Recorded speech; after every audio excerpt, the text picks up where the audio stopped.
Good morning, my name is Sara Bentley and I'm excited to be with you for today's video Devo. Years ago, when our first son Dylan was just an infant, my husband worked for a Christian international relief organization, and as such he traveled all over the world. And sometimes if his travels were happening inside the US, I would jump on a plane with him and we would bring Dylan because he was just a baby and it was easy to bring him along.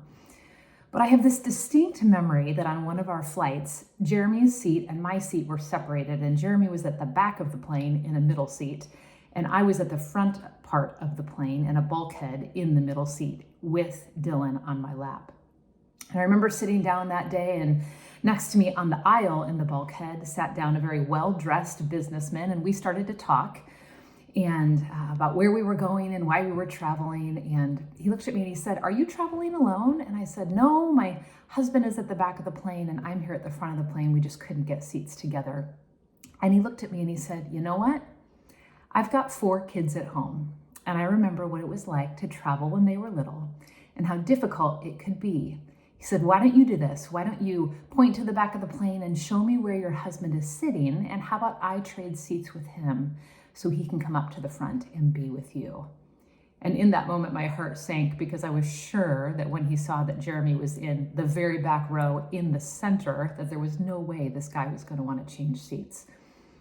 But sure enough, I waved to Jeremy and he stood up, and the gentleman saw where he was sitting and he said, "It's my pleasure to let your husband come sit with you. I hope you guys have a great flight." And he switched seats with Jeremy. Well, a couple weekends ago, Renee talked about this idea of mutual submission, and that means asking the question, how can I help you today? How can I help you today? You see, when we willingly submit to others, we're setting aside our preferences, our comforts for somebody else. Submitting looks like self-forgetfulness, and it flows out of gratitude and worship.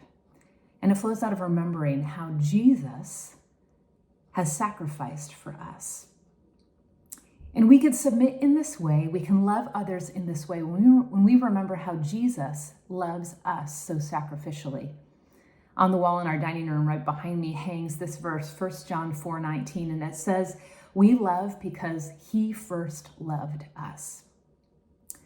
And so as you think about asking this question, how can I help you today, to those around you, would you be empowered as you remember how Jesus has first loved and served you?